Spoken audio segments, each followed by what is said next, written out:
I think that the main challenge of global city is, first of all, understanding that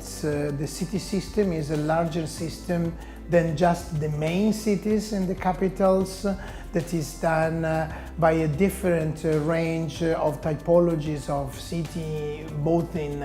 metropolitan area and countrysides, and so that we have to represent citizens that sometimes has a very strong gap in terms of cultural background and political views.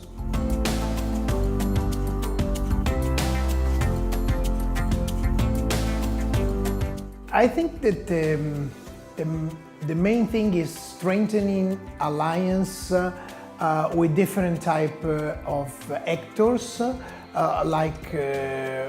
the citizens and their organization, like the production, the place where the knowledge is produced, like research centers, and also interpreting society as a place where knowledge is produced. And then a series of variable geometries of relation also with other entities in the decentralized system that can go from metropolitan area to association of mayors to different typologies of province, district, regions, and the central state, because I think that the reform of the presence of cities at global level can only happen if states, for example in the United Nations or in the European Union, will support it. So we have to work internally if we want to have cities with a stronger capacity of influencing the global policies.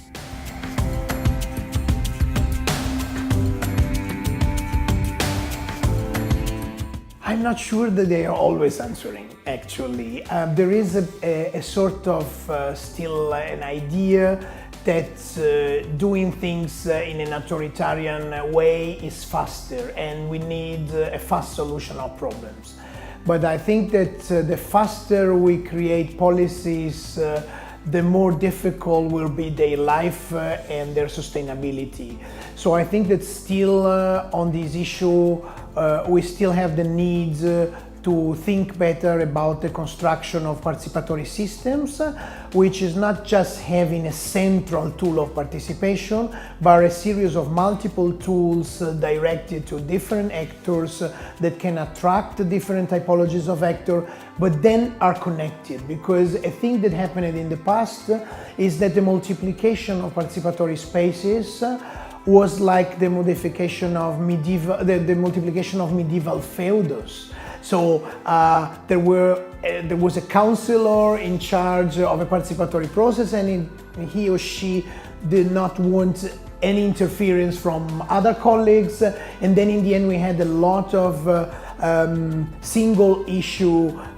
processes which were not producing knowledge and real solution and rebalancing of power. That is what in participation is needed. So we must interlink horizontally the different participatory channels in a better way.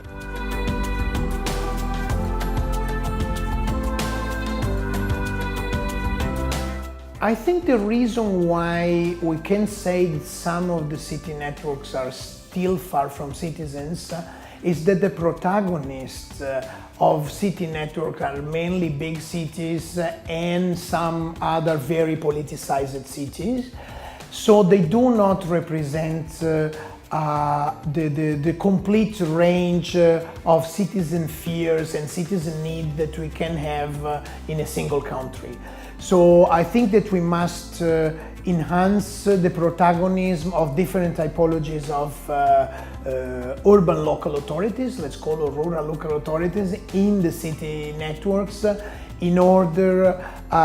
to make different typologies of needs and fear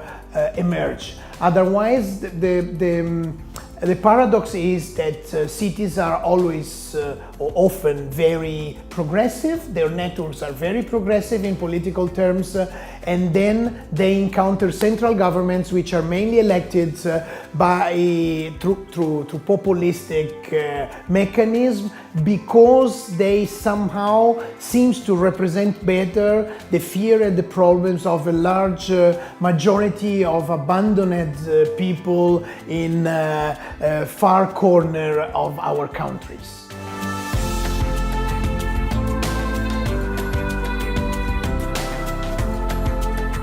I think that the networks are much less in dialogue with people than the single cities. And I said already that the single cities are not so much in dialogue as I wish it could happen.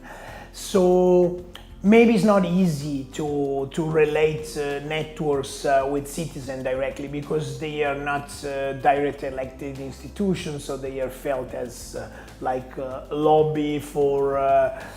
making the local powers more visible and central in the decision making. I think that we still have to find a balance between the traditional way of participation of civil society networks that was through powerful and most visible actors that have time and money to participate to networks, which underrepresent all these liquid movements that make the difference in the city, which are informal groups of people, very local based groups. This has no time, no energy, no money to participate to networks. So I think that in networks we would have to study a little bit more the representation through rotation, some mechanism that could avoid to consolidate the power of some lobbyists who say they represent the citizens, but in reality we have to take care of the fact that we are in a society which do not believe in mediation anymore. So if the majority of people do not believe in mediation, every person who say, I'm representing the marginal, will be felt as a sort of lobby doing its own interest, using the others as an excuse.